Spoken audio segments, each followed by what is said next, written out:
Good afternoon and welcome to the Midday News. Here's what we have in the bulletin. Haiti to remain in a state of mourning. CARICOM facing criticism over response to assassination of Haitian president. And later in sports, West Indies face Australia in opening T20 International.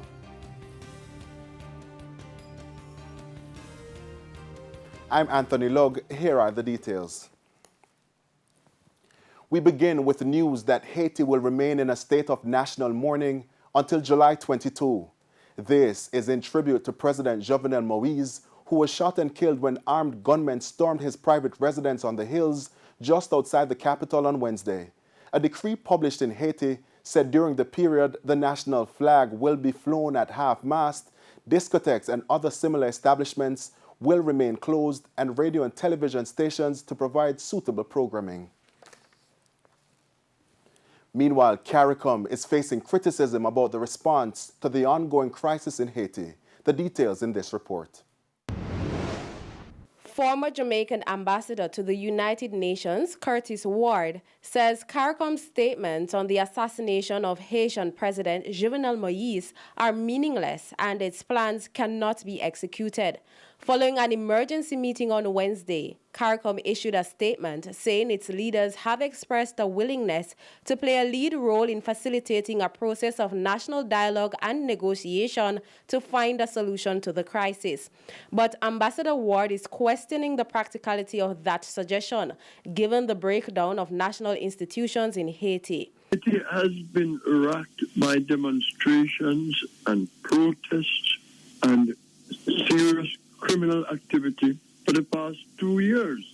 People have been protesting corruption, then they have been protesting human rights violations, they have been protesting the fact that there had been no parliamentary elections, they have been protesting the fact that the former president, now the late president, was ruling by decree for over a year. Ambassador Ward is further questioning CARICOM's role in the last 2 years. What has CARICOM done in the past 2 years to bring Haiti in accordance with those values? What has CARICOM done? And then to go on to say CARICOM does not settle differences by violence, which undermines democracy and the rule of law. There is no democracy and rule of law in Haiti. In the meantime, the Joe Biden administration has confirmed that it recognizes Claude Joseph as acting Prime Minister of Haiti.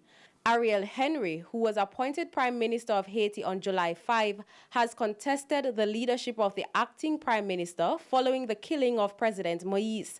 However, State Department spokesman Ned Price told reporters yesterday that the U.S. government continues to work with Mr. Joseph as acting Prime Minister. Well, Claude Joseph was the incumbent in the position. He was serving as the acting prime minister before the assassination of President Moise.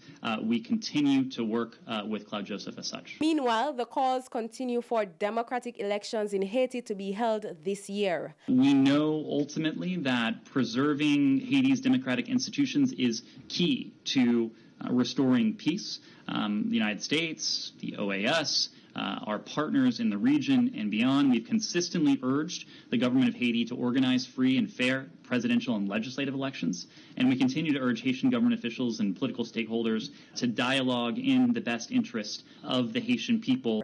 Sandy Williams, TVJ News. Other news now, the Westmoreland Municipal Corporation has launched a scathing attack against the Ministry of National Security over the use of the community center in Grange Hill. It was occupied by members of the security forces during the zone of special operation in the parish, but at a recent municipal corporation meeting, it was revealed that they left it in a state of disrepair. Mr. Chairman, it's a shame and disgrace. Councillor for the Grange Hill Division in Westmoreland, Lawton Mackenzie, describing the aftermath of the Jamaica Defense Forces' tenure at the community center. The soldiers occupied the facility during the course of the zones of special operation, which lasted for 2 years. But according to Councillor Mackenzie, the JDF left the center in disrepair. They use the premises and leave us in approximately $5 million worth of damage. Refrigerator, stove, the basic toilet, sink, playfield. And it doesn't stop there. Mr. Mackenzie says the utilities have been cut off as the government who is responsible for paying the bills failed to do so. No water, no light. Even one of my deep fridge Jovenel them, in mash up. It is the worst a community have ever suffered over the last from adult suffrage until now. The community center, he says, serves several divisions. Therefore, the facility is critical to the community. Heart is actually just completed a training session in customer service for 18 young persons from the area. And they have to be utilizing the inverter plus the generator just to facilitate the process. So I am calling on the Prime Minister of Jamaica, the Minister of Security and Justice, to come to Green Hill and straighten out the damage and the embarrassment that they have done and left in Green Hill. Compare the light bill, compare the water bill, come give back with toilet bowl. Savannah Lamar's mayor, Bertel Moore, has asked the municipal corporation to write to National Security Minister Dr. Horace Chang about the matter. And I think SDC as a part of it too should be involved in the whole process. It is important that we do something like this as quick as possible. We cannot leave it hanging. No electricity because it cut off. No water because it cut off. Cannot work that way. Sandy Williams, TVJ News.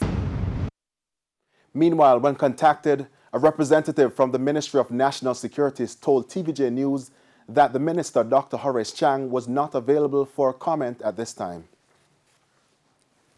To News Now in St. Catherine, where the authorities are warning party promoters and residents that despite the new protocols for entertainment, there is no guarantee their event will be approved. The St. Catherine Police listed several possible delaying factors, including the fact that they have only just received the new orders. The new protocols for entertainment events took effect 1 week ago on July 1. However, at the Municipal Corporation meeting 1 week later, Deputy Superintendent of the St. Catherine Police, Paul Bernard, says the cops got that written directive the night before. That was upsetting for Mayor Norman Scott. The DSP said it clearly that it was only yesterday the Prime Minister made this new order weeks ago in Parliament. Yeah, it's a joke. And the DSP said, remember that it's a minimum of 10 days you have to apply. So today is the 8th. 10 days from now is the 18th. The first permission will not be granted before the 18th. The Municipal Corporation has been promoting the restart of the entertainment sector, even offering a discount on license fees for events. He says based on this delay, all parties held before that date will be deemed illegal. However, the cops are warning that in light of the crime situation in the parish, there are several other factors that will be taken into consideration. We have some areas that are known hotspots, what we call hotspots in terms of crime and criminality. Don't worry, apply to keep anything in those areas. That's a no-no right off the bat. And if you have a place that showed the COVID, we have to go there every weekend to turn off music or to turn off that or to disperse crowd. Please don't even think about it. Don't even think about it. You cause your place to become a nuisance. We will not approve any event for that location. But there were some disagreements between the cops and the corporation. DSP Bernard suggested that event venues must be enclosed to control the number of attendees. The police responsibility is only to the noise abatement. Thank you, Act. Chairman. Nothing else. The police has no other authority or responsibility. It is the municipal corporation's purview with the fire department. Yes, sir. To ensure that premises, whatever the premises are, that's their responsibility. The new measures will expire on August 10. And it's time for a break, but stay with us. More stories when we return. Welcome back. Thanks for staying with us. Continuing the news. Head of the Portland Police Superintendent Dwayne Wellington says all is being done to address the increase in criminal activities in the parish. Concerns about the police's handling of crime were raised at a recent municipal corporation meeting. Shamela Pullen reports. Since the start of the year, at least 11 people have been murdered in Portland. Counsel for the Prospect Division, Wayne McKenzie, says the police are not doing enough to solve these cases. For the murder of Kimberly Park, which in my view, and this is my personal position, that enough is not being done to deal with that case, because I think there was a level of cooperation that, and in fact, I don't want to make a statement that I want to make. But I got to a point recently where I lost confidence in the police. But head of the Portland Police Superintendent Dwayne Wellington says the investigations are hindered due to the lack of cooperation from citizens. Not only are they tight-lipped about crimes taking place, but some are said to be harboring criminals who have sought refuge in the parish and who are now behind several illicit activities. The difference between that case and Mr. Organ Jones' case, witnesses of fact, eyewitnesses came forward, went an ID parade, pointed out the accused. Kimberly Bar case, people are still not coming forward. Yes, some have come forward, but it is not enough. We cannot charge, we cannot clear up a case without the necessary evidence. With crime getting out of control, Councillor McKenzie insists the authorities need to do more to get citizens to speak up. Feel very hurt to see our quiet and peaceful parish getting to the point where it is. And I think very little is being said about the level of murder and the increase in murder, even by us, the political representatives. You're very little. And sometimes you just need that extra voice to call upon the people for calm. But Superintendent Wellington maintains the police are doing all they can to bring the situation under control. I've been saying this for 3 years and 7 months now, that if we are not careful, Portland will become the next Hanover. I hope it does not. But we have to remind that if we are not careful, it may happen. I don't want it to happen, but we have to keep on working. Nonetheless, we are not going to give up the fight for those who are pressing to do criminal acts. If you come to Portland, it is likely, it's more than likely that you will be caught. Shamela Pullen, TVJ News.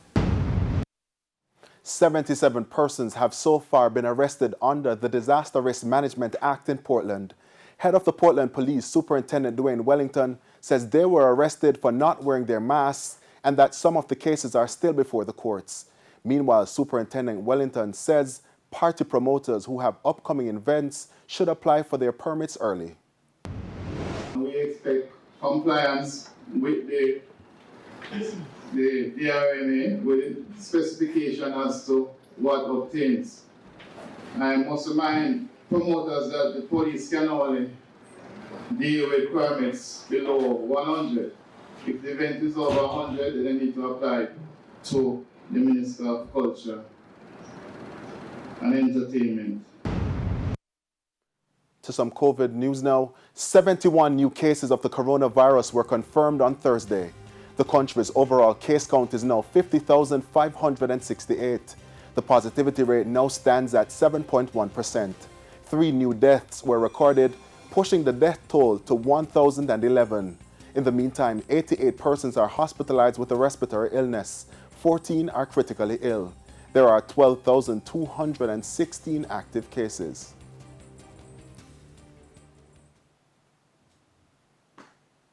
And it's time now for the Business Minute. Here's Cody and Barrett. In business news, Barita Investments Limited is eyeing an additional public offering.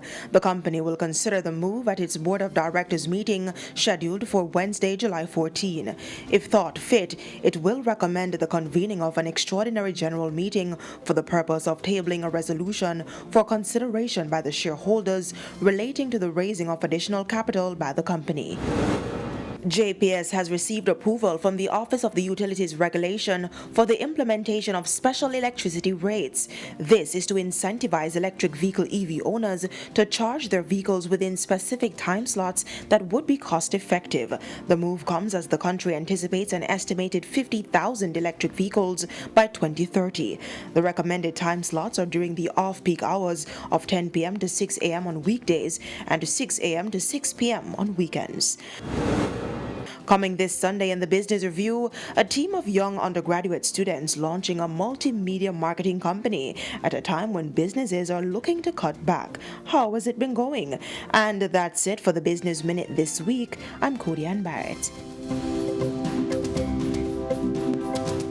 And we head now to a quick break. When we return, we'll have your midday sports report. Simon Preston is standing by.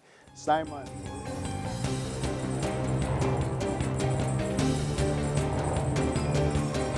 Welcome back. It's now time for Midday Sports. I'm Simon Preston. West Indies T20 captain Kieron Pollard says Australia will not be taken lightly despite missing a number of senior players for their tour of the Caribbean.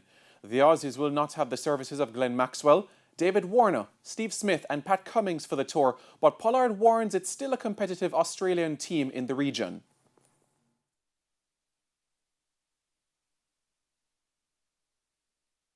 I'm not going to say that they're vulnerable. I'm not going to say it's a second-string team. What I'm going to say, we're going to play against the Australian cricket team. So it doesn't matter which team leaves the shows, which personnel. It's a national team, nevertheless. And they have some world-class players in there who have played cricket around the world. You have some experienced guys who have done fantastically well in Test cricket and stuff like that. So we're coming up against a bunch of, passionate guys when they play for their country. And, hopefully we can, come out and give our best. The first of 5 T20s bowls off this evening at 6:30 Jamaica time in St. Lucia. The tour will also comprise 3 one-day internationals. Pakistan women were bowled out for 120 inside 43 overs against West Indies women in the second one-day international in Antigua. Vice-captain Anisa Mohammed was the pick of the West Indian bowlers with figures of 4 for 27. Karishma Ramharak and Hayley Matthews took 2 wickets each, while Shakira Selman and Shamilia Connell took the other wickets. Muniba Ali was the top scorer for the visitors with 37. The West Indies will now need 121 runs to take a 2-0 lead in the 5-match ODI series. Earlier in the tour, the Caribbean side blanked Pakistan 3-0 in the T20 series. On Saturday, the West Indies women's A-team will play Pakistan women's A-team in the first of 3 one-dayers at the Sir Vivian Richards Stadium in Antigua. To football we go now as Reggae boy Andre Gray has arrived in Orlando and joined with the Reggae Boys camp. The 30-year-old forward replaced Javon East in the squad on Thursday after East suffered a grade 2 hamstring tear in training earlier this week. The Reggae Boys will face newcomers Suriname in their first game of the tournament on Monday. On July 16, the Jamaicans will oppose Guadeloupe before ending the group stages on July 20 against Costa Rica. The tournament kicks off on Saturday as El Salvador battles Curaçao in Group A action in Texas. And finally, this afternoon, the Phoenix Suns have taken a 2-0 lead in the NBA Finals after defeating the Milwaukee Bucks 118-108 in Arizona on Thursday. Devin Booker led the way for the Suns with 31 points, 5 rebounds and 6 assists. Game 3 of the series will be played on Sunday in Milwaukee. And that is it for your Midday Sports Report. I'm Simon Preston. Anthony, it's over to you. All right, thank you, Simon. Simon, the Euros finals this Sunday, England and Italy. Who you got? It's coming home. It's coming home. England over Italy. I'm going to say extra time on this occasion. England's first trophy in 55 years. I don't think you should take Italy lightly, though. Just saying. That is true. That is true. Very competitive team. They've been looking the best in the tournament. England defensively have been quite sturdy. All right. Thank you very much, Simon. And that's where we leave you for today. That's the Midday News. I'm Anthony Lugg. Join us at 7 for Primetime News. On behalf of the news, sports, and production teams, good afternoon.